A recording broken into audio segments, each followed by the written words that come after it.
దేవుని నామానికి వందనాలండి. సమయం ఇచ్చిన దేవునికి వందనాలు. ఈ ఆదివారం ప్రారంభ ప్రార్థన ముందు వచ్చిన వాళ్ళు వేసి నిలబడండి. నిలబడాలి. ప్రారంభ ప్రార్థన ముందు వచ్చిన వారు చప్పట్లు కొడదాము. మన సంఘం సంగతి పోయిన ఆదివారం మనం ఏ వాక్యం చెప్తున్నాము? ఊరు మంచివాడేనా? నమ్మకంగా ఉన్నాడంటారా? ఊరు అనగా ఉన్నతమైన వ్యక్తి లేక తెల్లనైన వ్యక్తి. ఊరు అనగా ఏంటండి? ఉన్నతమైన వ్యక్తి లేక తెల్లనైన వ్యక్తి. ఊరి యొక్క మనవడ పేరు దేవుని నామానికి వందనాలు. ఈ యొక్క దినాన మనం చెప్పుకునే వాక్యము మొదటి రాజుల గ్రంథము 1వ అధ్యాయం 1వ వచనం. సేవకులు అతనికి ఎన్ని బట్టలు కప్పినను అతనికి వెంట కలుగుకై ఉండెను. కాబట్టి వారు మా ఏలిన వాడలను రాజువు నాకు నీ కొరకు తగిన చిన్నదాన్ని వెదకటం మంచిది.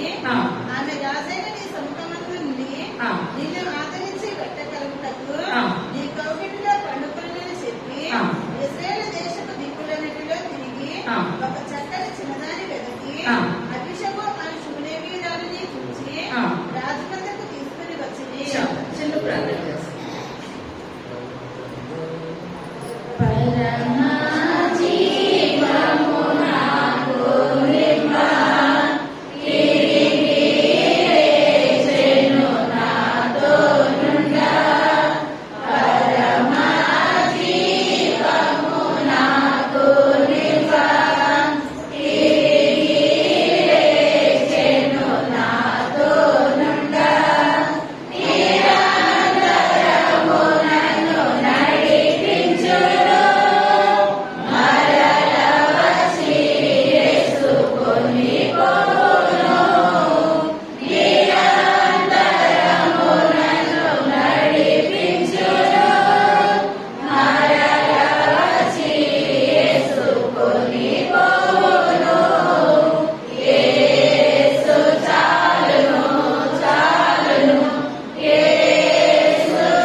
సర్వశక్తి కలిగిన తండ్రి, కృప కలిగిన తండ్రి, దయ కలిగిన ఆయన, మీ యొక్క దయ కలిగిన శ్రేష్టమైన నామాన్ని బట్టి ప్రభావ లెక్కలేని వందనాలు స్తోత్రాలు స్థుతులు చెల్లించుకుంటున్నాను తండ్రి. 6 దినాలు ఆయన బాబు కష్టపడమన్నారు ప్రభా. 7వ దినాన్ని విశ్రాంతి దినం ప్రభా. అయా మేము విశ్రాంతి దినంలో పాప మేమందరం పొందుకొని నాయన మీ మాటలు ప్రభా నాయన మేము ధ్యానిస్తున్నట్టుగా మీరుంటండి నాయన. మీరు మాట్లాడమని అడుగుతున్నాను తండ్రి. అయ్యా ప్రార్థనలో మీరుంటారు ప్రభా, వాక్యంలో మీరుంటారు తండ్రి. ఎక్కడిద్దరు ముగ్గురుకున్న నామాన్ని ఆయన స్థుతిస్తారు, వాళ్ళ మధ్య నేను ఉంటానని సెలవిచ్చిన దేవా మీకు వందనాలు నాయన. అయ్యా సంఘంగా కూర్చొని ప్రభా నాయన మీకు మాటలు ఆలోచించాను నాయన ప్రభా. వినడానికి వచ్చాం ప్రభా, ఒట్టి కుండలతో వచ్చాము నాయన. నిండైన ఆత్మతో నాయన ప్రభా మమ్మల్ని నింపమని అడుగుతున్నాను నాయన. అయ్యా మేము ఎందులో పడిపోతున్నామేమో, మేము ఎందులో జారిపోతున్నామేమో నాయన. వాక్యం ద్వారా మాకు ప్రవర్తన మేము సరి చేసుకోవడానికి నాయన తగిన కృపను ధన్యతను మాకు దయచేయండి నాయన. ఆకాశ పాకులను ఇప్పుడు నేను పట్టణాలు చూస్తే 6 దేవుడు అందరికీ దయచేయమని అయ్యా మీరే ఉండి మీరే మాట్లాడి ఒక ఆరాధన ఆదరించాల్సిన మీరే తోడుగా అడిగి ఉండి మహిమ గంత ప్రభావాలు మీరే పొందమని త్వరగా రాబోచున్న యేసయ్య నామమున పెట్టుకొచ్చున్నాము తండ్రి. ఆమేన్. హల్లెలూయా. చదువు మన చదువు. రాజైన దావీదు బహువృద్ధుడు కాగా సేవకులు అతనికి ఎన్ని బట్టలు కప్పినను అతనికి వెంట కలుగక ఉండెను. కాబట్టి వారు మా ఏలిన వాడవును రాజువు నాకు నీ కొరకు తగిన చిన్నదాన్ని వెతుకుట మంచిది. తగిన చిన్నదాన్ని వెతుకుట మంచిది.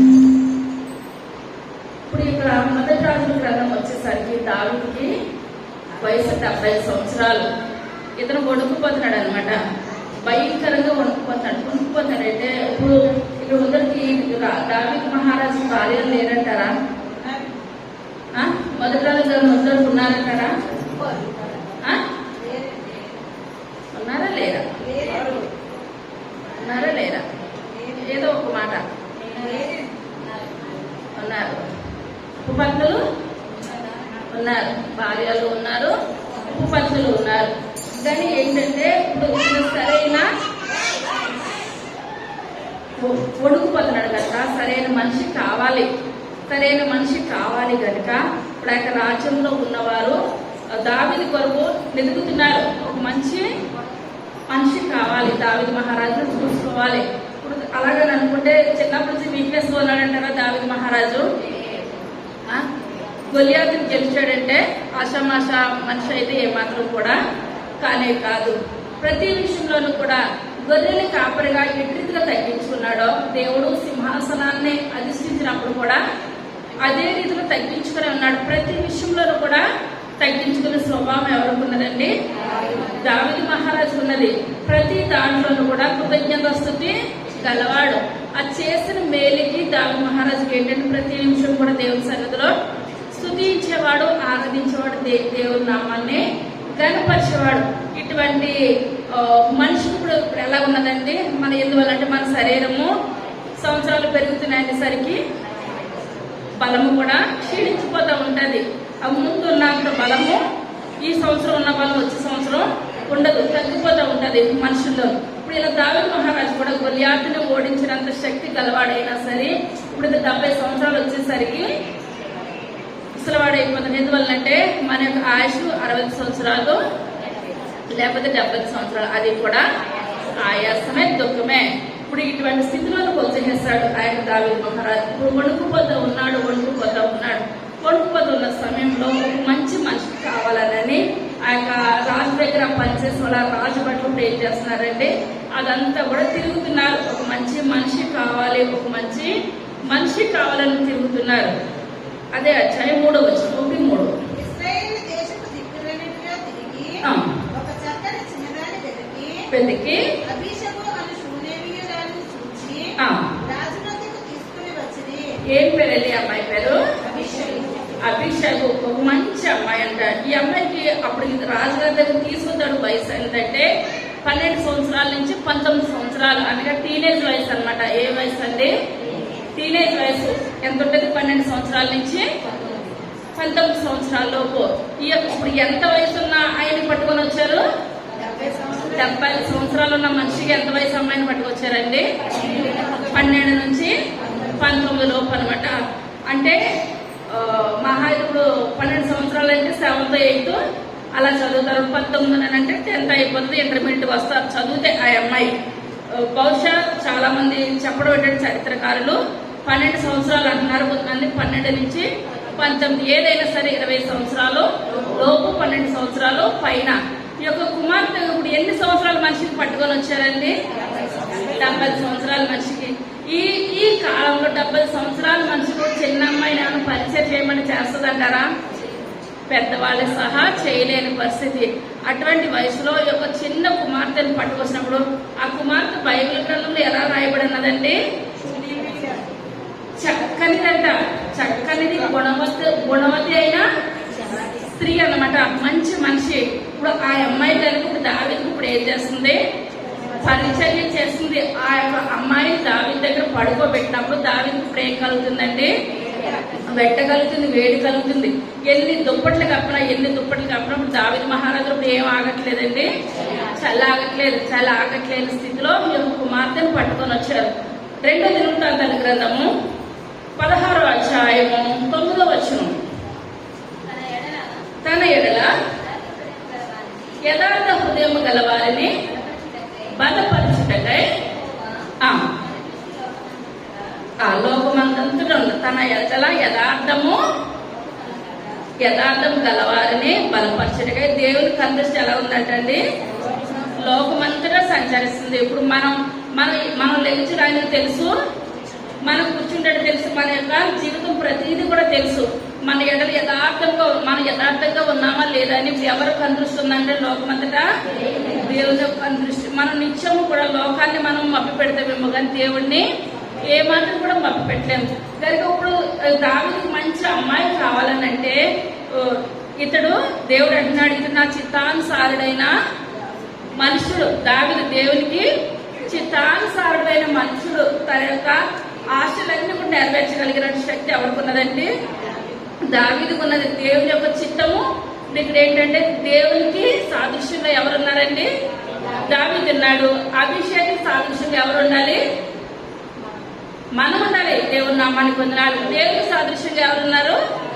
దావీదు ఉన్నాడు. అభిషేక సాదృశ్యంగా ఎవరు ఉండాలి?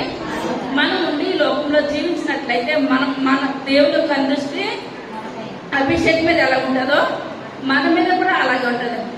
అలా ఉంటది అనగా దేవుడు గొప్ప గొప్ప వారిని ఏమాత్రం కూడా ఎన్నుకోలేదు, చిన్న చిన్న వారిని ఎన్నుకున్నాడు. చూసుకుందాం. మొదటి సమూయేలు రాసిన పత్రిక 16వ అధ్యాయము 6వ వచనం.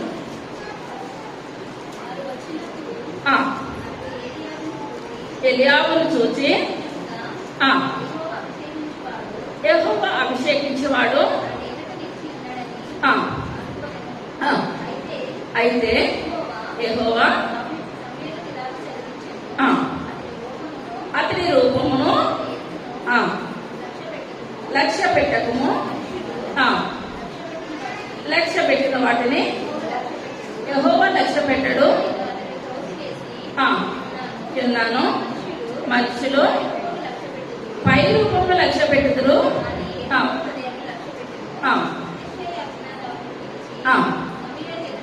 సమూయేలు ఎదుటకు రప్పింపగా కోరికలు లేదను.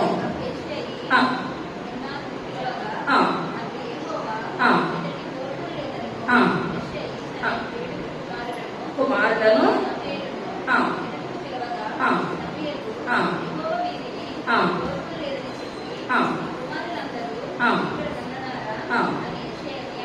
అడుగుగా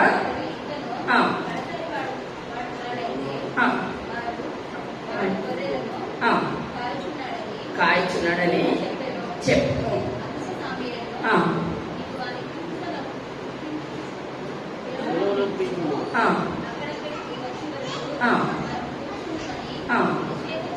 చెప్పగా తోడుకొని వచ్చాడు. చాలండి. ఇప్పుడు ఇక్కడ యెషయా దగ్గరికి ఎవరు వచ్చారంటే సమూయేలు వచ్చాడు. సమూయేలు వచ్చినప్పుడు ఇప్పుడు సమూయేలు వచ్చి యెషయాతో అంటున్నాడు అనమాట, నీ కుమారులు దేవుడు అభిషేకించమన్నాడు. అందులో కుమారుని నీ కుమారుడు ఎక్కడికి తీసుకొని రా అని చెప్పినప్పుడు అనుకుంటున్నాడు. ఈ లోకంలో చూసుకున్నట్లయితే తండ్రికి ఎవరి మీద ఇష్టం ఉంటుందంటే పెద్ద కుమారుడి మీద. ఎన్ని చేసినా సరే పెద్ద కుమారుడిని సరి చేసుకుంటూ వచ్చేస్తారు. తల్లికి ఎవరి మీద ఉంటుంది? చిన్న వాళ్ళ మీద తల్లికి ఉంటుంది, పెద్దవారి మీద తండ్రికి ఉంటుంది. ఇప్పుడు అనుకున్నాడు యెషయా, నా పెద్ద కుమారుని దీవిస్తే బాగున్ను. ఇప్పుడు అందరూ కుమారులే కానీ నా పెద్ద కుమారుని దీవిస్తే బాగున్నాను. పెద్ద కుమారుని పట్టుకొని వచ్చినప్పుడు దేవుడు అంటున్నాడు సమూయేలు నేను ఇతన్ని కోరుకోలేదు. తర్వాత రెండో కుమారుని పట్టుకొచ్చినప్పుడు రెండో కుమారుని కూడా నేను కోరుకోలేదు. రెండు వలనంటే ఇప్పుడు దావీదు అంటే చిన్న చూపు, ఎవరికి? తండ్రికి చిన్న చూపు అనమాట. అంటే గొర్రెలు కాయడానికి పెట్టేసినప్పుడు ఇప్పుడు అందరినీ పట్టుకొని వస్తాడు కానీ దావీదు ఇంకా అసలు ఎన్నిక లేడు. దావీదు తీసుకొచ్చిన వేస్ట్ అన్న స్థితిలో ఎవరున్నారంటే యెషయా తండ్రే ఉన్నాడు. అటువంటి స్థితిలో ఇప్పుడు అందరినీ పట్టుకొని వచ్చినప్పుడు ఎవరో నేను కోరుకోలేదంటే అయ్యో నా కుమారుడు ఇంతే కదా అని అనుకుంటున్నాడు కానీ గొర్రెలు కాసుకునేవాడు ఏ మాత్రం కూడా ఎన్నికకి రాడు కదా, తనేం పనికొస్తాడు అనుకుంటే ఈయన అంటున్నాడు సమూయేలు గారు, ఏమని నీకు ఎంతమంది కుమారులు లేరంటే కడసారి కూడా ఒకడు ఉన్నాడు, ఆడు ఎక్కడో పొలంలో గొర్రెలు కాసుకుంటున్నాడు అని చెప్పినప్పుడు ఇప్పుడు ఈయన అంటున్నారు ఆయన తీసుకొని రండి, అప్పుడు దాకా నేను ఏం చేస్తాను, మీ ఇంట్లో కూర్చొనే ఉంటాను, దేవుని నామానికి వందనాలు అని చెప్పినప్పుడు తప్పని పరిస్థితులు తండ్రి ఏం చేస్తాడండి, కబురు పంపించాడు. తర్వాత వచ్చాను చక్కని నేత్రములు గలవాడును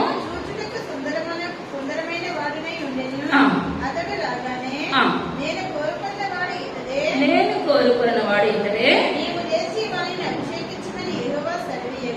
ఆ, సమూయేలు తైలపు కొమ్మును తీసి ఆ. వాని సహోదరుల ఎదుట వానికి అభిషేకం చేశాను. చాలండి. ఆ దావీదు వస్తుంటే ఆ దేవుడు సమూయేలు గారితో మాట్లాడుతున్నాడు. నేను కోరుకున్నవాడు ఇతడే, నువ్వు పైకి లెగాలి, అభిషక్తుల ముందు ఏం చేయాలండి, లేవాలి. ఇది నేను కోరుకున్న అతను ఇతనే, నువ్వు లేచి ఇప్పుడు అతను ఏం చేయాలి, అభిషేకించాలి. ఇప్పుడు అందరి ముందు అభిషేకించారంటారా సమూయేలు? ఇప్పుడు అన్నదమ్ములందరి ముందు, తండ్రి ముందు, అందరి ముందు కూడా దావీదు ఇప్పుడు ఎవరి ద్వారా అభిషేకం పొందుకున్నాడండి? సమూయేలు గారి ద్వారా అభిషేకం పొందుకున్నాడు. ఎందువల్లంటే ఈ లోకంలో గనులైన వారు దేవునికి ఎటువంటి వారంటే అండి, ఘనహీనులు. మనం దేవుని దృష్టిలో ఘనంగా ఉండాలా, మనం మానవ దృష్టిలో ఘనంగా ఉండాలా? దేవుని దృష్టిలో మనం ఎలా ఉండాలి, ఘనంగా ఉండాలి. ఇక్కడ కనుక మనం చూసుకున్నట్లయితే ఈ యొక్క కుమార్తె గురించి మనం చూసుకున్నట్లయితే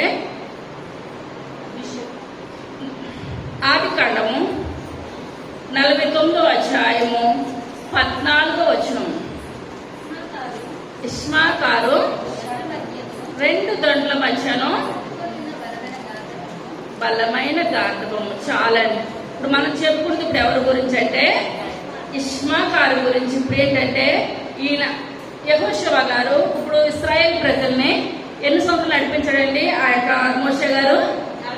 40 సంవత్సరాలు. 40 సంవత్సరాలు నడిపించిన తర్వాత వీడు ఇప్పుడు కానానికి వచ్చేసరి కానానికి దేవుడు అన్నాడు మోషే తోటి, నువ్వు కళ్ళతో చూస్తావు కానీ నువ్వు చేరు.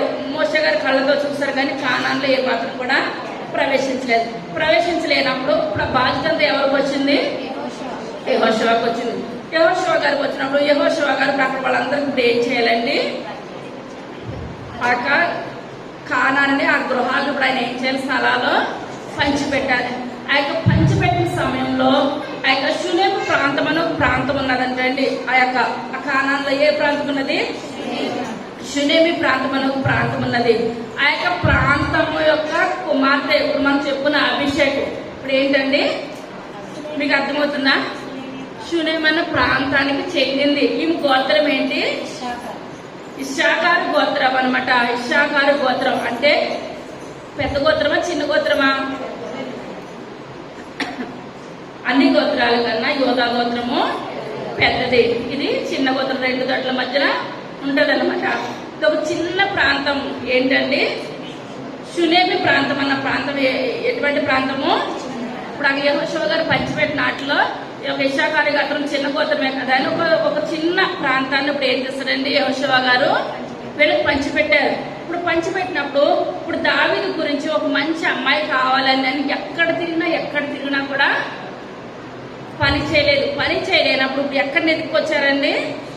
చిన్న ప్రాంతంలో షునేమి ప్రాంతంలోంచి పట్టుకొని వచ్చారనమాట. ఇప్పుడు ఈ యొక్క దావీదు మహారాజుకి ఈ యొక్క అభిషేకం అనమాట. ఈ యొక్క ఎందువల్లంటే 1 కొరింథీయులకు రాసిన పత్రిక 1వ అధ్యాయము 27వ వచనం.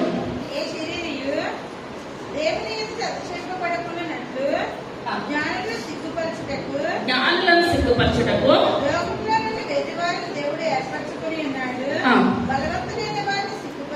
బలవంతులైన వారిని సిగ్గుపరచుటకు చాలండి. ఇప్పుడు ఇక్కడ ఏంటంటే పెద్ద పెద్ద పట్టణాల్లో పట్టణాల్లో ఎదిగారు ఒక అమ్మాయి గురించి, కానీ దొరికిందంటారా? ఇటువంటి గుణవంతరాలు ఎక్కడ కూడా దొరకలేదు. ఎక్కడ దొరికిందండి?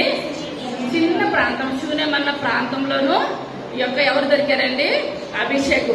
ఇప్పుడు వీళ్ళు పట్టుకురావడం గొప్పే, కానీ అక్కడ కుమార్తె ఏం చేయాలి? నిలబడాలి, పరిచయం చేయాలి. దావీదు తగినట్టు జీవించాలి, ఆషామాష కాదు. ఒక రాజుగారు తగినట్టు జీవించాలని అంటే, కానీ ఒక అమ్మాయి ఇప్పుడు ఏం చేస్తుందండి?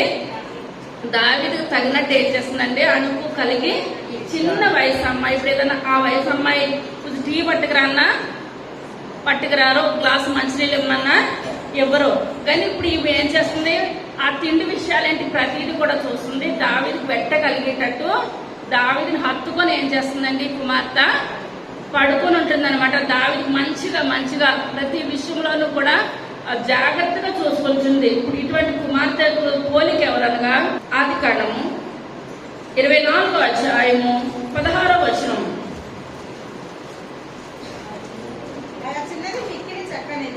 ఆ చిన్నది మిక్కిలి చక్కనిది, ఆమె కన్యక, చాలండి. ఇప్పుడు ఎటువంటిదండి ఈ కుమార్తె? మిక్కిలి చక్కనిది అంటండి. ఇప్పుడు రెక్క మిక్కిలి చక్కనిది అయినందుకు ఇప్పుడు ఎవరు కోడలు అయిపోయింది? అబ్రహాం గారి కోడలు. అంటే ఆశ్రమాసైన విషయము ఏమాత్రం కూడా కాదు. ఎందువల్లంటే వేవేలకు తల్లి అవ్వాలి. ఎలాగవ్వాలండి? ఇప్పుడు సేవాభారం ఉంటే ఇప్పుడు కన్న బిడ్డలే కాదు, సంఘం అంతటిని కూడా ఎలా చూడాలి? కన్న బిడ్డల్లాగా చూడాలి. అందుకనే అబ్రహాము తండ్రి, శారా తల్లి. ఇప్పుడు ఇదే పోస్ట్ ఎవరికి రావాలి? ఇస్సాకి, రెబ్కాకి కూడా రావాలి. అందుకనే అబ్రహాము ఆ యొక్క తన కుమారుడి వివాహం సంబంధానికి వెళ్ళినప్పుడు ఎలియాజరు వెళ్తుంటే అంటున్నాడు ఏమని? నేను చెప్పిన ప్లేస్కి వెళ్ళి అక్కడ అమ్మాయిని తీసుకొని రా. ఈ విధంగా చాలాసార్లు చెప్పుకున్నా కదా, ఈ విధంగా ఉండాలి. గొర్రెల ఒంటెలకు నీళ్ళు వేయమంటే, అదే ఈమెకి తాగడానికి వేయమంటే నీకు పోస్తాను, నీ ఒంటెలకి కూడా పోస్తాను. ఏ చిన్నది అంటారో ఆ అమ్మాయే మా ఇంటికి కూడదని చెప్పినప్పుడు ఎలియాజరు చెప్పినట్టు చేసిందండి రెక్క. అందుకనే పరిశుద్ధాత్మ తండ్రి ఇక్కడ మాట్లాడుతున్నాడు. ఒక వాక్యం అంతా కూడా పరిశుద్ధాత్మతో నింపబడింది. దేవుడు పరిశుద్ధాత్మ తండ్రి చెప్పినప్పుడు రాయబడిందిలో కలుపుతాలు పెడతాం కానీ, కలుపుతాలు తీసివేస్తాం కానీ ఏది కూడా లేదు. కానీ రెప్ప ఎలాంటిదని చెప్తున్నాడంటే దేవుడు చక్కనిది. కానీ ఏ పురుషుడు కూడా ఆమెని ముట్టుకోలేదు. అటువంటి మనిషి ఎవరికి కావాలి? ఇస్సాకు కావాలి. అబ్రహాం ఇంటి కోడల కింద కావాలి. మంచి స్త్రీ, అటువంటి గుణాలు కలిగిన యొక్క స్త్రీ. ఇప్పుడు మనం చదువుకున్నాం కదండి, మొదటి రాజుల గ్రంథము 1వ అధ్యాయము 4వ వచనం. ఈ చిన్నది బహు చక్కనిదై ఉంది, రాజును ఆదరించి. చాలండి. ఇప్పుడు ఈ అమ్మాయి చక్కనిదంట. ఆ దావీదు మహారాజు ఏది చెప్తే అది చేస్తుందంట. మంచి పరిచయం చేస్తుంది. ఇప్పుడు రెబ్కాతో పోలుస్తున్నారు అన్నమాట ఈ అమ్మాయిని. ఎందువల్లంటే ఇప్పుడు మంచి రెబ్కాకు ఇప్పుడు ఎవరిని పోలుస్తున్నారండి? అభిషేకం పోలుస్తున్నారు. దావీదు చెప్తున్నాడు ఇక్కడ ఆ కుమార్తె చాలా చక్కనిది, మంచిది, ప్రతి పనిలో కూడా చేస్తుంది. కానీ రాజు ఆమెతోటి ఏ పాపము చేయలేదు. ఆమె ఆదరిస్తుంది, చేస్తుంది. కానీ ఆ యొక్క కుమార్తె జీవితకాలం కూడా కన్యగానే మిగిలిపోయిందండి. ఎలా మిగిలిపోయింది?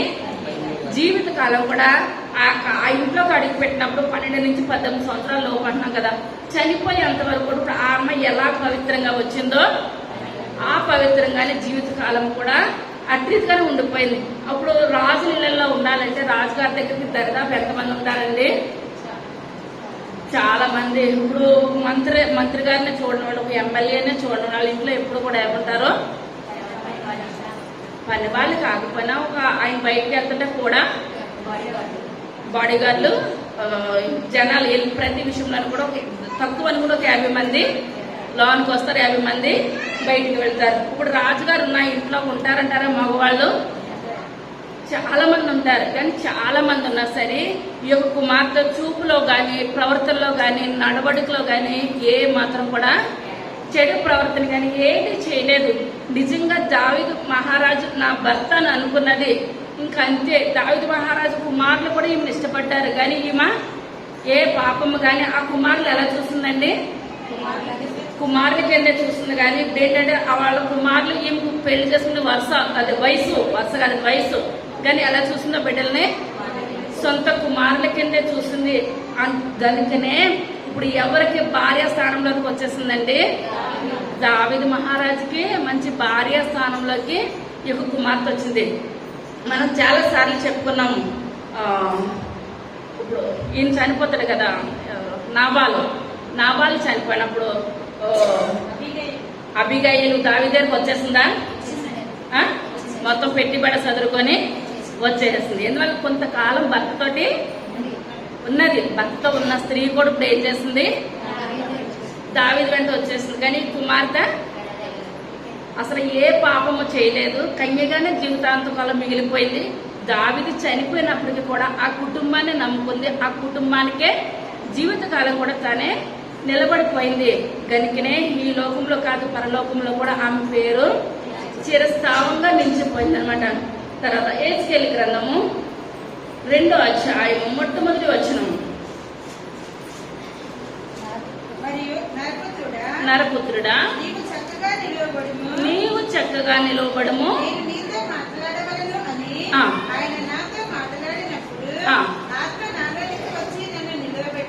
చాలండి. ఇప్పుడు దేవుడు మాట్లాడినప్పుడు అంటే మనం ఎలా నిలబడాలి?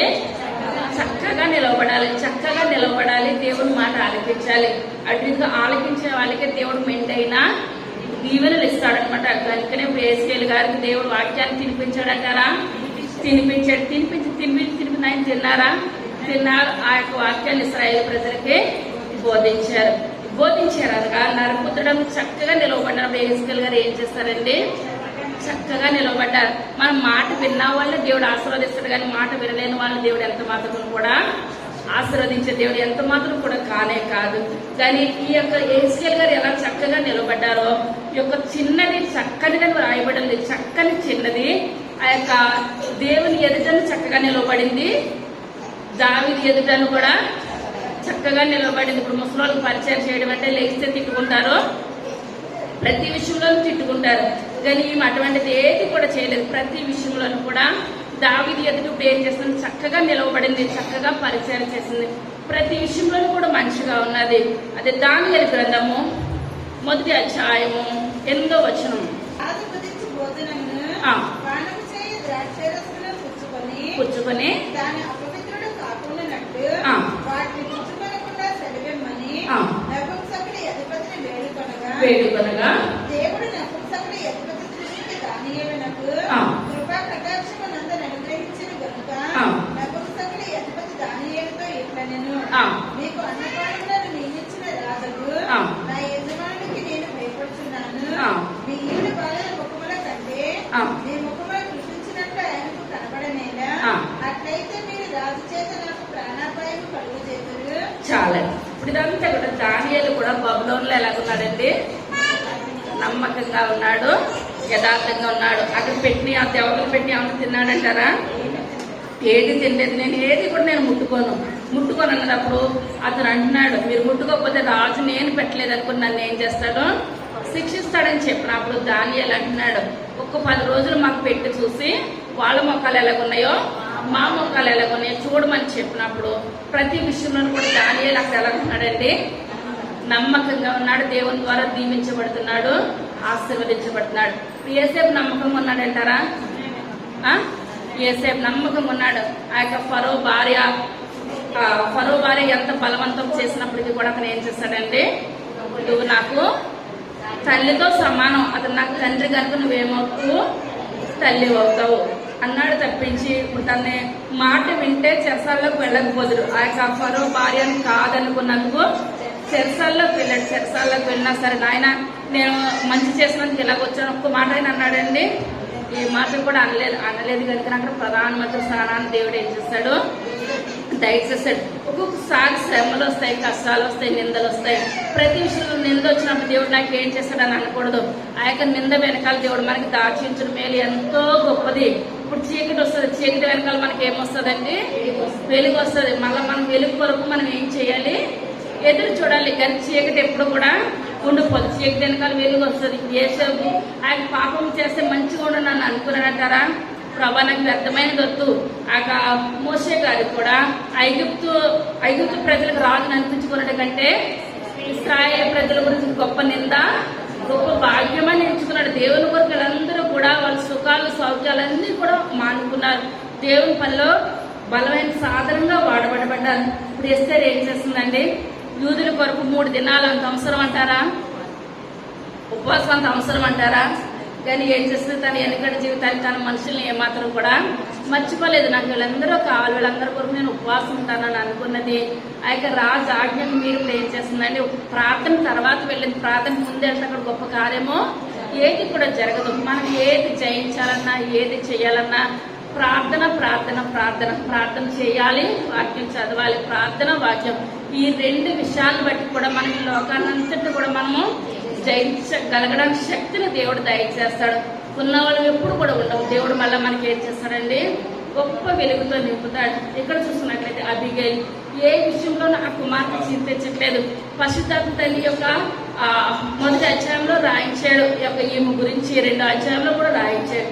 కానీ ఈమె ఎక్కడున్నా సరే తన పవిత్రతను కాపాడుకున్నది. తన పవిత్రతను ఏ మాత్రం కూడా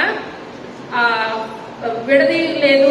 అలా అల్లరి చిల్లరగా ఏ మాత్రం కూడా ఈమె తిరగలేదు. అనుకున్నది ఒకే ఒక మాట, నాయన నేను ఇషాకారు గోత్రానికి చిన్న గోత్రంలో చిన్న పల్లెటూరులో ఉన్న ఈ యొక్క రాజుగారి కోటను చూడడానికి కూడా నేను సరిపోనయ్యా, నాకు అర్హత లేదు, నాకు కొంచెం అవకాశాన్ని దయచేసావు. ఈ కొంచెం అవకాశం నేను ఎలా ఉండాలి, నమ్మకంగా ఉండాలి నాయన, యథార్థంగా ఉండాలని అనుకున్నది. తన జీవితం అంతా కూడా ఆమె ఎలా ఉందండి, నమ్మకంగా ఉంది, యథార్థంగా ఉంది. నమ్మకంగా యథార్థంగా ఉండాలంటే మనం పరిశుద్ధంగా జీవించాలి. ఏప్రిల్కి రాసిన పత్రిక 12వ అధ్యాయము 14వ వచనం, పరిశుద్ధత లేకుండా ఎవడునూ ప్రభువును చూడడు,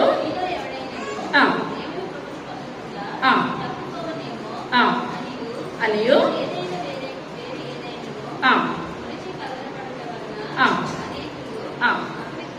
అపవిత్రులై అనియు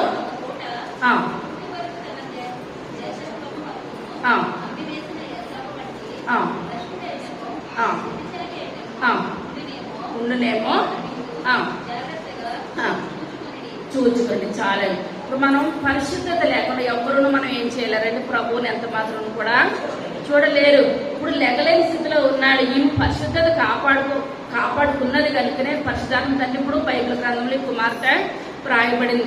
అల్లరి చిల్లర తిరిగినట్లయితే ఈమె పేరుని జీవగ్రంథంలో పరిశుద్ధాత్మ తండ్రి రాసేవాడే కాదు, కానీ అదే ఇక్కడ దేవుడు మాట్లాడుతున్నాడు. ఏంటంటే ఒక్క పూట వరకు జ్యేష్ఠత్వాన్ని అమ్మి వేసుకున్నాడు యాషావు. కానీ ఈ అమ్మాయి ఇప్పుడు ఏం చేస్తుందండి, నమ్మకంగా ఉన్నది. ఎట్టి రీతిగా వచ్చిందో చివరి వరకు కూడా కన్యగానే అట్టి రీతిగానే మిగిలిపోయింది.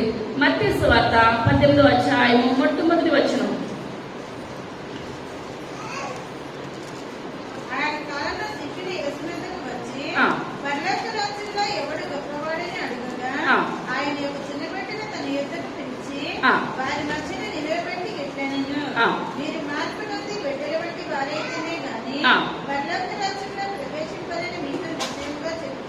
చాలా మనం ఎలా ఉండాలంటే పరలోక రాజ్యంలోకి వెళ్ళాలంటే చిన్న బిడ్డల మనస్తత్వం కలిగి ఉన్నట్లయితే ఈ అభిషేకం కూడా చిన్న బిడ్డల మనస్తత్వం కలిగి దావీదు దగ్గర పరిచయం చేసింది. మనం కూడా ఎలా ఉండాలండి, చిన్న బిడ్డల మనస్తత్వం కలిగి ఉండాలి. దేన్ని బట్టి కూడా మనం అధ్యయించదు. కీర్తనకారుడు రాస్తున్న కీర్తనల గ్రంథము 20వ అధ్యాయము 7వ వచనం, కీర్తన గ్రంథము కొందరు రథములను బట్టి కొందరు గుర్రములను బట్టి అతిశయపడుదురు,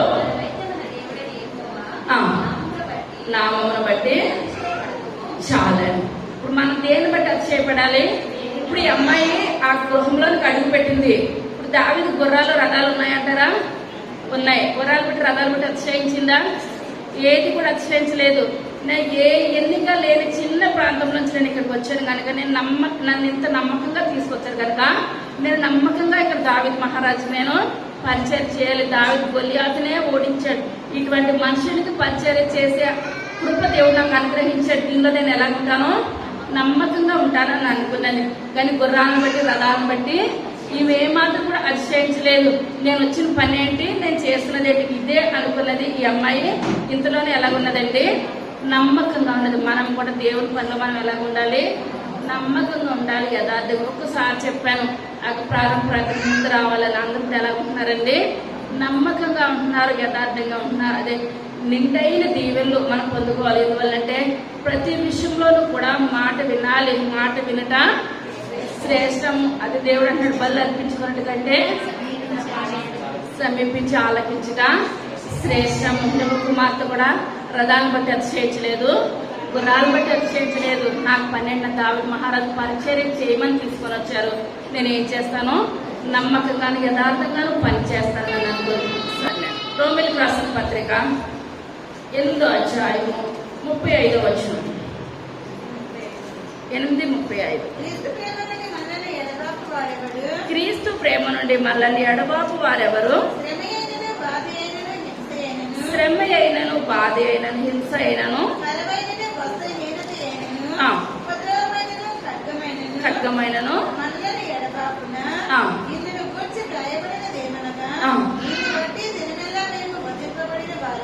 చాలండి. ఇప్పుడు ఇక్కడ ప్రభు ప్రేమ నుండి మన ఎడబాబు వారు ఎవరు కూడా లేరు. మనం ఇష్టంగా ప్రార్థన చేసినట్లయితే ఆ యొక్క పైకి లెగాలంటే దేవుని సన్నిధిలో చాలా బాధ అనిపిస్తుంది. ఇంకొక 10 నిమిషాలు ప్రార్థన చేసుకుంటే బాగుంది, ఇంకొక గంట చేసుకుంటే బాగుంది. ఎందువల్లంటే తండ్రికి మనకి ఉన్న ప్రేమ అటువంటిది, తండ్రికి మనకి ఉన్న సాంగత్యం అటువంటిది.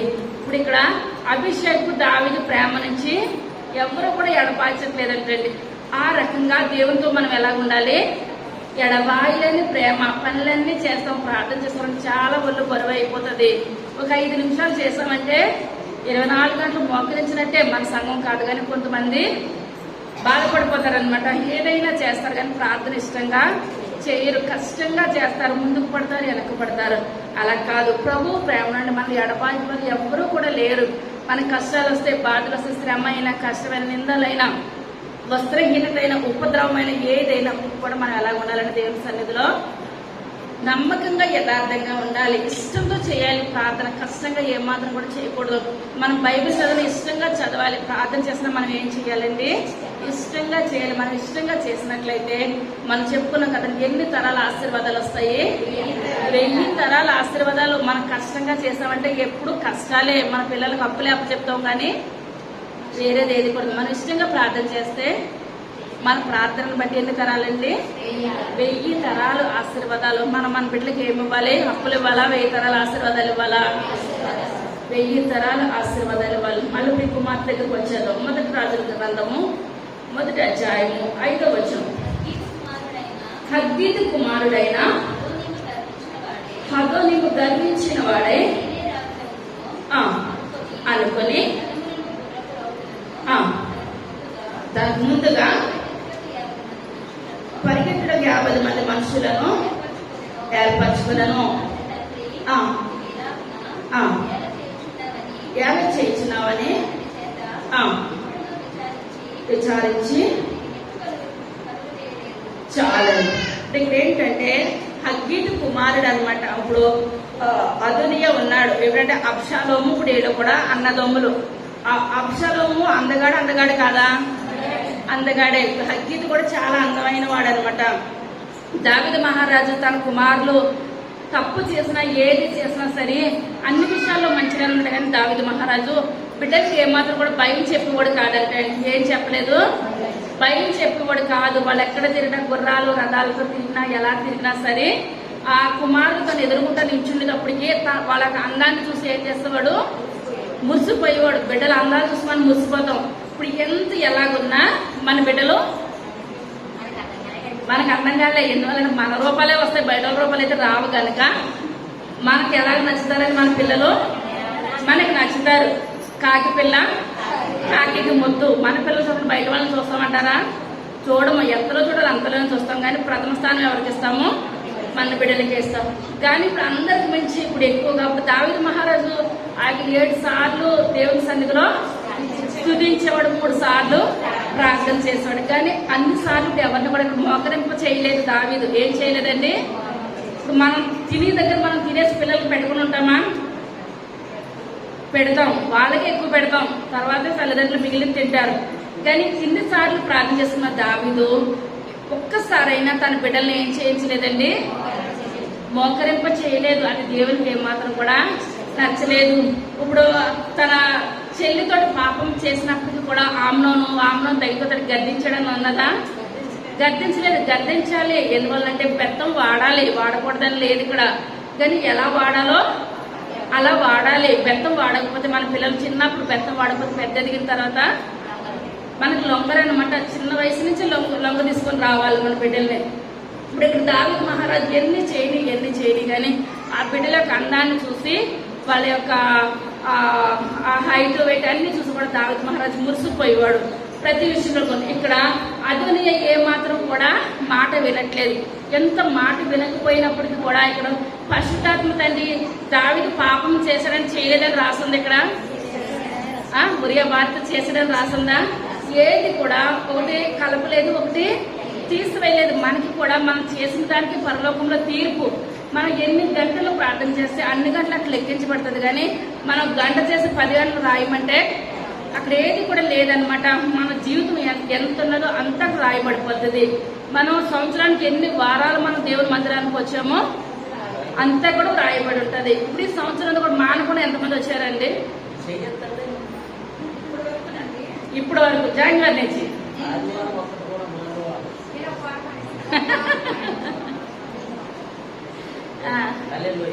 చప్పట్లు కొడదాం. ప్రతిదీ కూడా జీవగ్రంథంలో ఎలా ఉంటుందంటే మనకి లెక్కించబడుతుంది. కనుక దావీదు భయం చెప్పలేదు కనుక ఎలా ఉన్నది, చెప్పలేదని రాయబడి ఉన్నది. భయం చెప్పకపోతే కుమారులు ఏమైపోతారండి, చెడిపోతారు, దారి తప్పిపోతారు. ఇక్కడ కూడా దావీదు ఎంత నీతిగా యథార్థంగా ఉన్నా భయము చెప్పలేనందుకు దావీదు కుమారులకు ఏం కలిగింది, అయినా వాళ్ళకి డబ్బు ఉన్నది, అన్నీ కూడా ఉన్నాయి. అన్నీ కూడా ఉన్నప్పుడు ఇంకా భయం చెప్పకపోతే మరీ కూడా విచ్చలవిడితనము ఎక్కువైపోతుంది. తర్వాత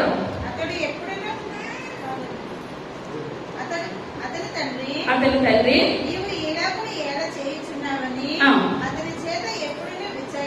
విచారించి వాళ్ళు తప్పు చేసినా సరే నువ్వు తప్పు చేస్తావని అంటే వాళ్ళు బాధపడిపోతారని తండ్రి ఏం చేయట్లేదండి, వాళ్ళకి చెప్పట్లేదు అనమాట. నొప్పు కలగకుండా పెంచాలనుకుంటున్నాడు. ఎవరండి, దావీదు మహారాజు. తర్వాత బహు సౌందర్యము గలవాడు,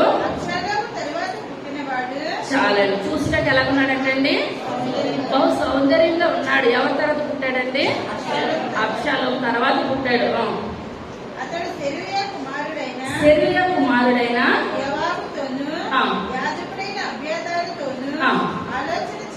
ఆలోచన చేయగా చేసిరి గాని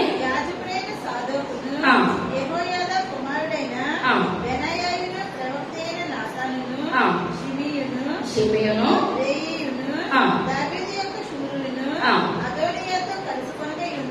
చాలా. ఇప్పుడు కొంతమందిని తీసుకొని వెళ్ళిపోయి ఇప్పుడు ఏంటంటే ఇప్పుడు దావీదు మహారాజు 70 సంవత్సరాలు వచ్చేసినాయి. లేవలేని స్థితిలో ఉన్నాడు, కూర్చోలేని స్థితిలో ఉన్నాడు కనుక దావీదు తర్వాత నాకే రాజస్థానం నేనే సింహాసనం అధిష్టింపజేస్తాను నన్నని కొంతమందిని తీసుకొని వెళ్ళి ఆ యొక్క నేనే రాజు నాకు పట్టాభిషేకం చేసేయనని తండ్రి పర్మిషన్ తీసుకుంటలేదు. ఏం తీసుకుంటలేదండి, ఇప్పుడు ప్రతిదానికి కూడా తండ్రి ఒక 10 రూపాయలు ఇచ్చి లెక్కలు చెప్తే ప్రతిదీ కూడా చెప్పుకుంటాడు. ఇప్పుడు దావీదు ఇప్పుడు ఏమైనా అడుగుతున్నాడు అంటారా, ఏం అడుగుతలేదు కనుక ఈ యొక్క రాజ్యం యొక్క విధానాన్ని కూడా నా తండ్రి నన్ను ఏమి అనడు అని అనేసి యోవాబును తీసుకొని వెళ్ళిపోయాడు. యోవాబు అన్నాడంటే రైట్ హ్యాండ్ అనమాట దావీదుకి. ఇప్పుడు యోవాబును కూడా తన పక్షాన్ని చేసేసుకున్నాడు. యోవాబు అనుకున్నాడు ఇంకెత్తనే కొంచెం అందంగా ఉన్నాడు కదా, దావీదు ఏమనట్లేదు కదా, తర్వాత స్థానం ఎవరికి ఇంకెత్తనికే అని అనుకొని ఇప్పుడు యోవాబు కూడా గట్టి వాళ్ళందరినీ తన పక్షాన్ని చేర్చేసుకొని నేనే రాజులు అనుకుంటూ వెళ్ళిపోయారు. కానీ కొంతమంది ఏం చేస్తారండి, ఆయన పక్షాన వెళ్ళలేదు. తర్వాత అదోనియా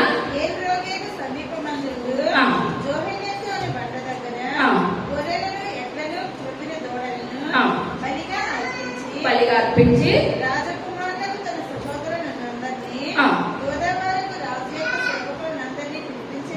పిలిపించను గాని నాతానును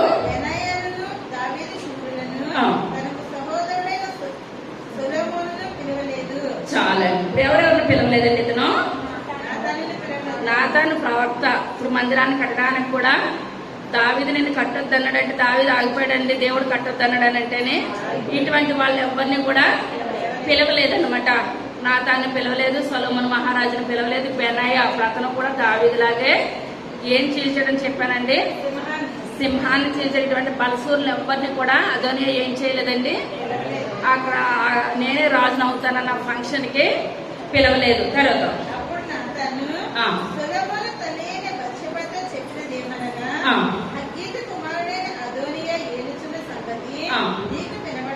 మీకు వినబడలేదా,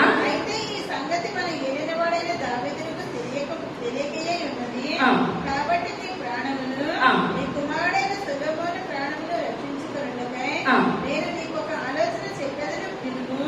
నీవు రాజైన దావీదు వద్దకు పోయి నా ఏలినవాడా రాజా, అవశ్యముగా నీ కుమారుడైన సొలొమోను నా వెనుక ఏలువాడై నా సింహాసనం మీద ఆసీనుడగునని నీ సేవకురాలైన నాకు నీవు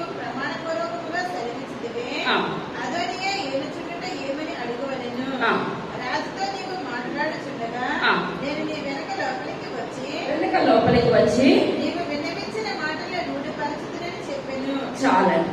ఇక్కడ ఏంటంటే నాతాన్ ప్రవక్త ఎవరి దగ్గరికి వచ్చాడండి? బెత్షెబా దగ్గరికి వచ్చాడు. బెత్షెబా దగ్గరికి వచ్చి అక్కడ అదోనియా ఏం చేస్తున్నాడో పెద్ద విందిచ్చేస్తున్నాడో, నేనే రాజుగారిని విందిచ్చేస్తున్నాడో నీకు తెలవదా?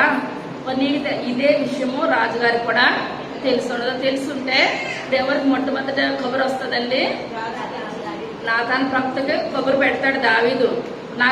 నాకు తెలవలేదండి. ఎవరికి తెలవదు? దావీదుకి మాత్రం కూడా తెలవదు. ఎందువల్ల దేవుని చిత్తం ఎవరి మీద ఉన్నది?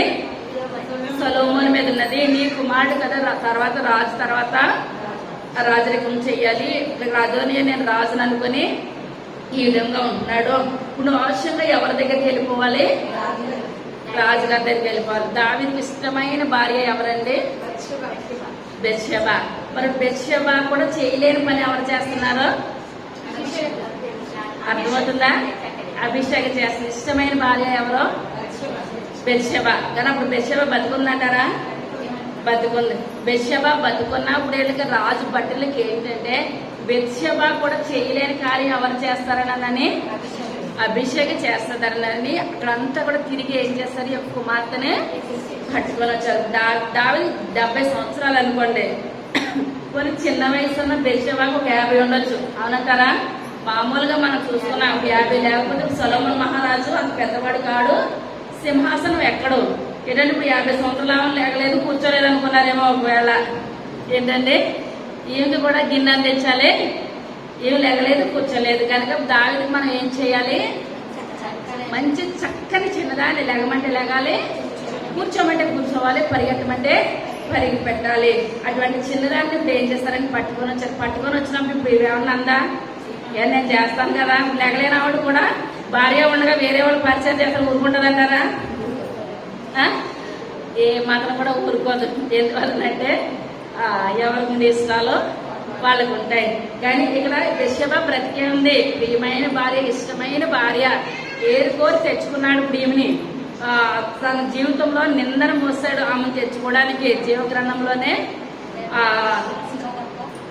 ఈ ఒక్క విషయంలోనే తప్పించి ఏ విషయంలోనూ కూడా తప్పు చేయలేదు. అంటే దేవుణ్ణి కాదనుకొని కూడా ఇప్పుడు ఏం చేస్తాడండి? బెత్షెబా తోటి పాపం చేశాడు. ఇటువంటి బెత్షెబా ఉండగానే ఎవరు తెచ్చారండి? అభిషేకం తెచ్చారు. అంటే బెత్షెబా కారణం ఇప్పుడు ఏం చేస్తుంది? దావీదు మహారాజుని మంచిగా చూసుకుంటుంది. కానీ ఇప్పుడు రాజు ఇంటిలో నుంచి ఇప్పుడు బయటకు వచ్చేసింది. ఇప్పుడు ఈయన అంటున్నాడు నాతాన్ ప్రవక్త, నువ్వు ముందు ఏమీ తెలవలేనట్టు, నేను నీతో ఏది మాట్లాడినట్టు ఎవరి దగ్గరికి వెళ్ళాలి? దావీదు మహారాజు దగ్గరికి వెళ్ళు.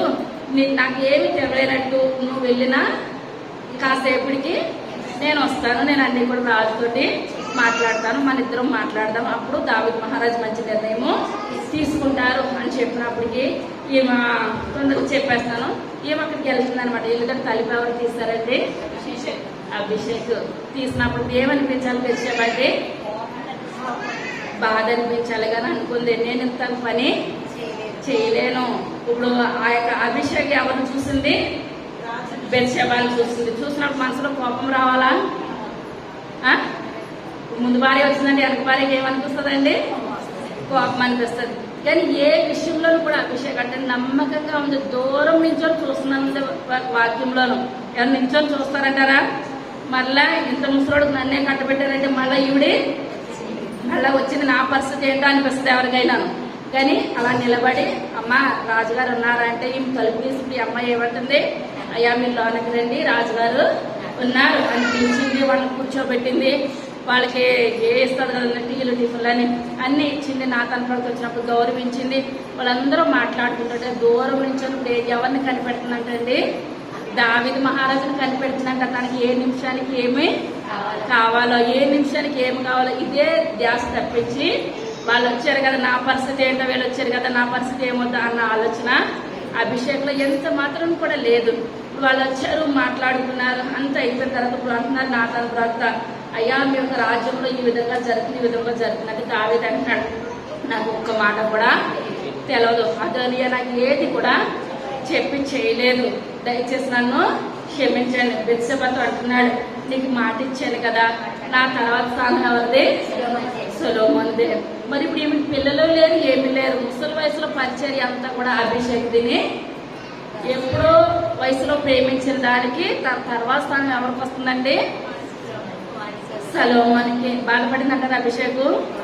ఏది కూడా బాధపడలేదు. వాళ్ళు మాట్లాడుకున్నారు ఎవరి దాన్ని వాళ్ళు. అదే అధ్యాయం 30వ వచనం. అవశ్యముగా సలోమోను నా తరువాత నాకు ప్రతిగా ఆసీనుడగును ఇశ్రాయేలీల దేవుడైన తోడుకొని ఈ దినముననే నెరవేర్చుదునని చెప్పగా బెత్షెబ సాగిలపడి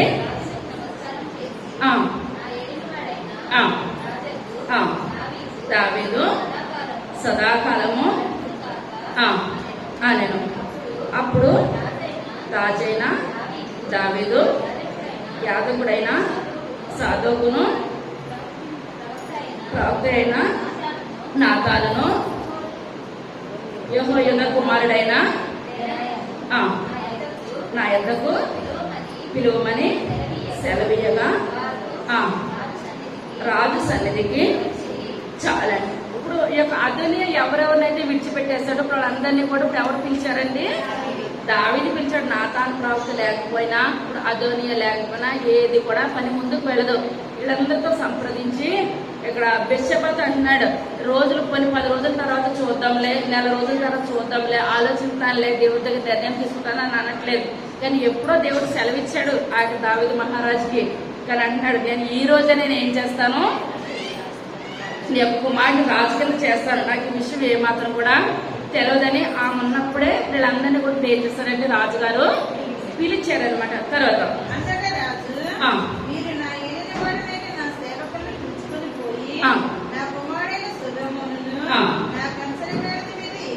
ఎక్కించి తీసుకుని పోయి యాజకుడైన సాదోకును ప్రవక్త అయిన నాతానును అక్కడ ఇశ్రాయేలు మీద రాజుగా అతనికి పట్టాభిషేకం చేసిన తరువాత మీరు వాగ్దానాలు చేసి రాజైన సొలొమోను చిరంజీవి ఎగురుగాక అని ప్రకటన చేయవలెను. చాలా ఇదంతా కూడా మీరు ఇంటికి చదువుకోవడం మీకు అర్థమవుతుంది.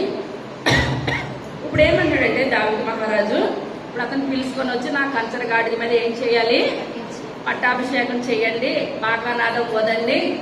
దావీదు మహారాజు తర్వాత సొలొమోను మహారాజే రాజానని మీరు ప్రకటించండి అని చెప్పినప్పుడు అక్కడంతా కూడా ఇప్పుడు ఏమవుతుందండి, శబ్దం వస్తుంది. ఈ యొక్క శబ్దము వీళ్ళు విందు చేసుకుంటున్నారు కదా, అక్కడికి వినబడుతుంది అనమాట. ఏమవుతుంది, అక్కడికి వినబడినప్పుడు అందరూ కూడా కంగారు పడతారు. ఏంటి బాగా ఊదుతున్నారంటే అంటే అందులోకి ఇక్కడి నుంచి ఒక మనిషి అక్కడికి వెళ్ళి, నువ్వు అదోనియా, నువ్వు రాజు అయితే కాదు, నీ తండ్రి ఏం చేస్తున్నాడు, నీ తర్వాత సొలొమోనుకి పట్టాభిషేకం చేసేది, నాకు పట్టాభిషేకం అయిపోయింది, నాతాను ప్రవక్తున్నాడు, బెనయా ఉన్నారు, పెద్ద పెద్దలందరూ కూడా అక్కడ ఉన్నారు, నువ్వు తర్వాత నువ్వు సింహాసనాన్ని అధిష్టింప చేయవు, నీది కాదని చెప్పినప్పటికీ అప్పుడు వారు కూడా తాగుతూ తింటూ ఉన్నారు. ఎప్పుడైతే తాగుతూ తింటూ ఉన్న వాళ్ళకి మాట తెలిసిందో ఒక్కసారి వాళ్ళకి ఏమైపోయిందండి, తాగిందంతా మొత్తము దిగిపోయి అనుకున్నాడు అదోనియా. అయితే ఇప్పుడు నేను కాదు రాజు, ఇప్పుడు ఎవరు రాజు అలా చేసేసాడంటే ఇప్పుడు ఏ రైట్స్ కూడా అదోనియాకి లేవు. వెంటనే ఇప్పుడు సొలొమోను రాజు అయిపోయాడు. సొలొమోను రాజు అయిపోయాడని ఇంకా అనుకొని ఇంకా ఇంటికి వచ్చేసేసరికి అదోనియాలు ఇంటికి వచ్చేసి ఇప్పుడు వరకు కూడా రాజు అయిన తర్వాత కన్నంత ఎవరి మీద ఉన్నదండి,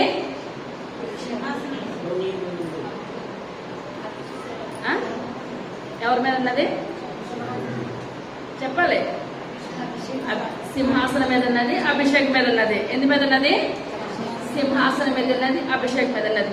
ఎప్పుడైతే నేను రాజుని అయిపోతానో మొట్టమొదట ఆ యొక్క అభిషేక్ పాపం చేయాలనుకున్నాడు అదోనియా. ఏమనుకున్నాడండి, రాజుని అయిపోయిన తర్వాత ఇంకెద్దరు ఇష్టమే కదా, తండ్రి ముసలోడు అయిపోయాడు కనుక ఈమెతో నేను పాపం చెయ్యాలి అనుకుని చెడ్డ ఆలోచన వచ్చింది. ఇప్పుడు చెడ్డ ఆలోచన మనసులో ఉన్నదప్పుడు తండ్రి దగ్గరికి వస్తా పోతుంది రాడు, మరి మాట్లాడుతూ ఉంటారు కదా. ఇప్పుడు అదోనియా మాట్లాడినప్పుడు అభిషేక్ అయితే ఇప్పుడు ఎవరు ప్రవర్తన బట్టి మాట్లాడుతున్నారో అర్థమవుతుంది అంటారా, మంచిగా మాట్లాడుతున్నారో అర్థమవుతుంది, చెడుగా మాట్లాడుతున్నారో అర్థమవుతుంది. కానీ ఇతను మనసులో ఉంది ఎవరితో ఉండాలని, అభిషేక్ తోటి ఉండాలని. కానీ ఈ యొక్క కుమార్తెకి ఏ ఒక్క తలంపు లేదు, నేను రాజు భార్య కింద వచ్చాను, నువ్వు నాకు ఏమవుతావు, కొడుకు అవుతావు, కొడుకు స్థానంలోనే ఆలోచిస్తుంది. ఎవరో చిన్న వయసు అయినప్పటికీ కూడా ఎలాగ ఆలోచిస్తుందండి? కుమారుడి కింద ఆలోచిస్తుంది. కానీ తప్పుడు అభిప్రాయం ఎంత మాత్రము కూడా ఈ కుమార్తెలో రాలేదు. కానీ అదోనియాలో ఏమొచ్చింది? తప్పుడు ఆలోచన, తప్పుడు అభిప్రాయం వచ్చింది. అదే 2వ అధ్యాయము 12వ వచనం.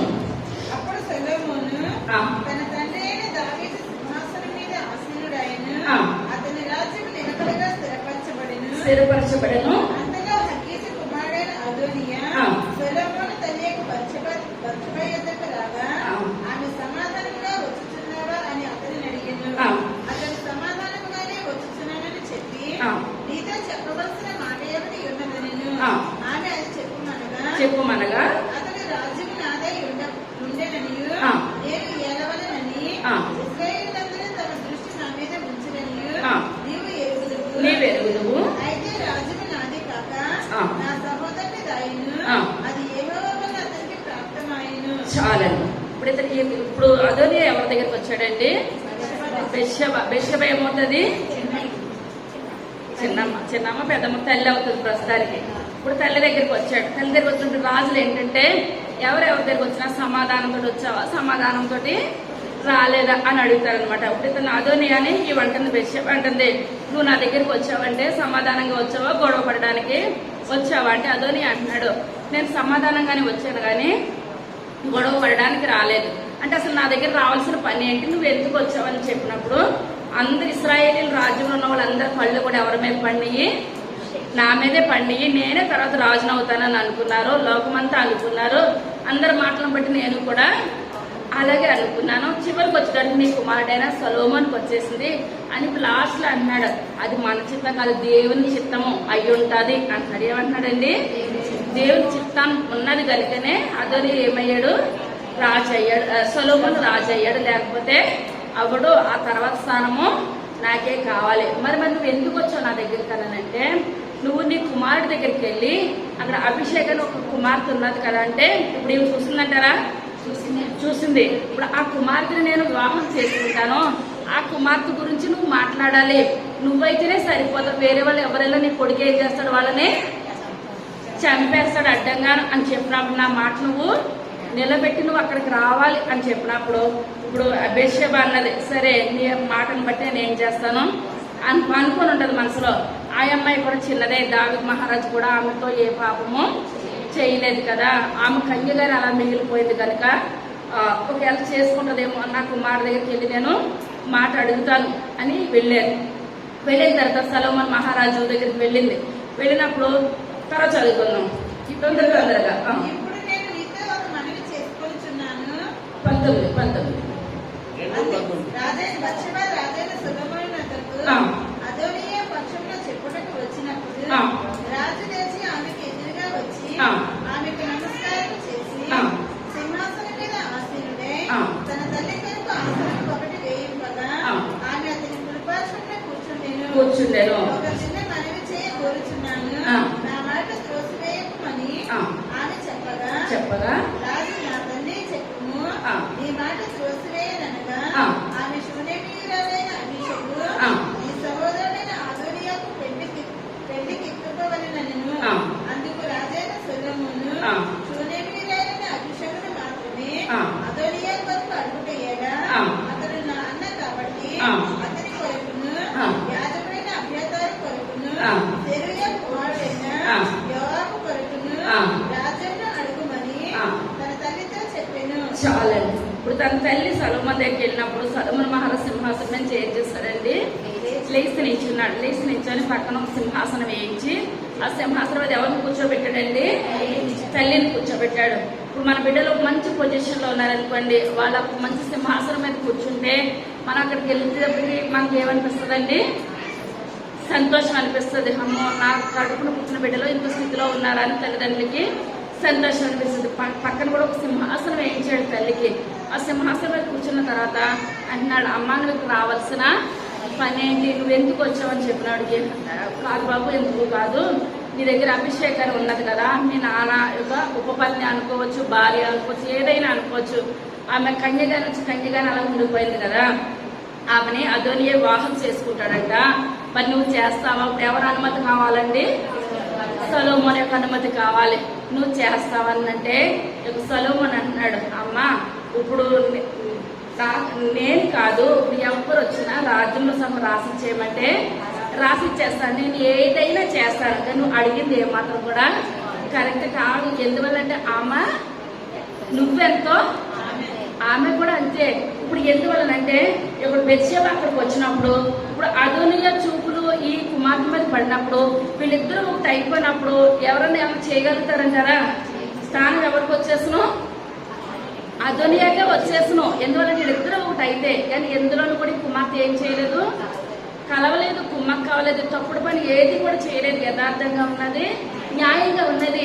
ఇప్పుడు నాతాను ప్రవక్త బెత్షెబ వచ్చి దావీదుతో మాట్లాడుతున్నారు, నా తర్వాత సింహాసనం నీదే సొలొమోనే అన్నాను. ఇలా జరుగుతున్నప్పుడు ఏ విషయంలో అక్కడ చేర్చాలంటే చేర్చేయచ్చు. ఇంట్లో విషయాలు ఎవరికి తెలుస్తాయంటే మొట్టమొదటిగా పనివారికి తెలుస్తాయి. ఇప్పుడు ఈమె ఏదైనా అనుకుంటే అదోనియా పక్షం వెళ్ళిపోయిందంటే దావీదుని ఏదైనా చేసేయచ్చు, తర్వాత అదోనియా రాజ్యానికి వెళ్ళొచ్చు, ఈమె రాణి అయిపోవచ్చు, ఏదైనా చేయొచ్చు. కానీ ఏది కూడా ఇక్కడ మాట అక్కడ కానీ అక్కడ మాట ఇక్కడ కానీ ఏది కూడా చేయలేదు. నమ్మకంగా ఉంది, యథార్థంగా ఉంది. ఇవన్నీ తెలిసి ఎలాగ అడుగుతున్నావమ్మా? నువ్వెంతో ఆమె కూడా నాకు అంతే స్థానం, నాకు ఆమె ఏమవుతుందో నా యొక్క అన్నయ్య అదోనియా కూడా అదే అవుతుంది. ఇప్పుడు ఈ తప్పుడు ఆలోచన వచ్చింది కనుక ఇతను ఏమాత్రం కూడా బ్రతకనివ్వకూడదు. నిమిషంలో ఇప్పుడు అదోనియాని ఏం చేయించాడంటే సొలొమోను చంపించేస్తాడు. ఎందువల్లంటే మనకి మనసులో తప్పుడు ఆలోచన వచ్చిందంటే అది ఎప్పటికైనా సరే ప్రమాదకరంగా ఉంటుంది. ఈ ఆలోచన వచ్చింది కానీ నేను ముందే చంపేయాలి, కానీ నేను చంపలేదు. ఎందువల్లంటే ఒళ్ళే సింహాసనం నేను ఎలా ఇష్టపడ్డానో అదోని కూడా ఆ రకంగా ఇష్టపడి ఉంటాడని అనుకున్నాను. కానీ తన చూపు ఎలా వెళ్ళిపోయింది, నా తండ్రికి ఎంతో ఉపచారం చేసింది, ఆ వయసులో అంత ఉపచారం చేయాలంటే ఆషామాష మాట అయితే ఎంత మాత్రం కూడా కాదు. కానీ తన తల్లి కన్నా ఎక్కువ స్థానం ఎవరికి ఇచ్చాడంటే సొలొమోన్ మహారాజు అభిషేక్ ఇచ్చాడు. ఇటువంటి కుమార్తె మీద తన కంచు పడిన వాళ్ళే మళ్ళీ రాజులో రానివ్వాలన్నా ఏది చేయాలన్నా కూడా చాలా భయంకరమని అనుకున్నాడు. ఆమె జీవితకాలం కూడా పవిత్రంగా ఎలాగుందో చిరకాలం కూడా అదే స్థితిలో ఆమెను చూడాలని అనుకున్నాడు. అదోనియాన్ని వెంటనే చంపించేశాడు. కానీ అభిషేక్ సొలొమోన్ ఎలా చూసిందండి? ఒక కుమారులా చూసింది. తన జీవితకాలం అంతా కూడా ఆ కోటలోనే కన్యగానే నిలవబడిపోయిందండి. అభిషేక్ ఎలా నిలవబడిపోయింది? కన్యగానే నిలవబడిపోయింది. ఎందువల్లంటే మన లోకంలో మన వారం చెప్పుకున్న శరీరాశ, నేత్రాశ, జీవబ్రహ్మ ఎవరి వాళ్ళు పుట్టినవి కాదండి, తండ్రి వాళ్ళు పుట్టినవి ఎంత మాత్రం కూడా కాదు. కానీ ఒకే ఒక పాపం చేశాడు జీవగ్రంథంలో దావీదు. ఉరియా భార్యను బెత్షెబ ద్వారా పాపం తప్ప ఏ పాపమో లేదన్నాడు. ఆ యొక్క అభిషేక్ ఎలా నీతిగా యథార్థంగా జీవించిందో మనమందరం వివాహాలు చేస్తున్నాం. ఒక్క స్త్రీకి ఒక పురుషుడికి ఒక స్త్రీయే. మనం ఎలా ఉండాలండి? అంత నీతిగాను యథార్థంగాను అభిషేక్ లాగా ఉండాలని ఒక చిన్న మాటలో దేవుడు దీవించింది కాక చిన్న ప్రార్థన చేసుకుంది. సర్వశక్తి కలిగిన తండ్రి, కృప కలిగిన తండ్రి, దయగలిగిన ఆయన, మీ యొక్క దయగలిగిన శ్రేష్టమైన నామాన్ని బట్టి ప్రభా లెక్కలేని వందనాలు స్తోత్రాలు చెల్లించుకుంటున్నాను తండ్రి. అయ్యా అభిషేక్ నాయన చక్కని నాయన, చిన్నదని నాయన, పరిశుద్ధాత్మ తండ్రి నాయన, మీరు మాట్లాడారు నాయన, జీవగ్రంథంలో రాయబడినది ప్రభా. అయ్యా రేపు కూడా చక్కనిదని రాయబడి ఉన్నది ప్రభా. అయ్యా మేము కూడా చక్కగా యథార్థంగా న్యాయంగా మీ యొక్క సన్నిధిలో జీవించే గొప్ప భాగ్యాన్ని దయచేయండి. అయ్యా మేము మాటకు లోబడుతున్నాం నాయన, మీ యొక్క సన్నిధిలో జీవిస్తున్నాం ప్రభా. అయ్యా మా గురించి మీ యొక్క జీవితంలో ఏ విధంగా రాయబడిందో ప్రభా నాయన మాకు మేము జ్ఞాపకం చేసుకునే గొప్ప భాగ్యాన్ని దయచేయండి నాయన. అయ్యా మేము మీ యొక్క సన్నిధిలో యథార్థంగా ఉండాలి నాయన, న్యాయంగా ఉండాలి ప్రభా. లోతు భార్య అలా వెనక చూడద్దు ప్రభా. అయ్యా అభిషేక్ నాయన చిన్న కుమార్తె ప్రభా. అయ్యా జీవితకాలం ఆయన కన్యగానే మిగిలిపోయింది. నాయన ఏ పాపము అంటనివ్వలేదు పాపం. అయ్యా మాలో నాయన ప్రభు ఏ పాపం ఉండద్దు ప్రభా. అయ్యా ఏ మాలిన్యము మా జీవితాల్లో అంటనివ్వద్దు నాయన. అటువంటి యథార్థంగా న్యాయంగా నాయన మేము జీవించే గొప్ప భాగ్యాన్ని దయచేయండి. అయ్యా రేపు ఎటు జనాన్ని సాగుతోట జీవించిందో ప్రభా. అయ్యా మేము మా కుటుంబంలో యథార్థంగా న్యాయంగా జీవించే గొప్ప భాగ్యాన్ని దయచేయండి నాయన. అయ్యా విన్న వాక్యాన్ని వ్యర్థంగా పోవద్దు ప్రభు. బ్యాగ్ హృదయాలు భద్రపరిచిన గొప్ప కృపను ధైర్యతను దయచేయమని త్వరగా రాబోచున్న యేసయ్య నామమున పెట్టుకొనుచున్నాము తండ్రి. ఆమేన్. హల్లెలూయా.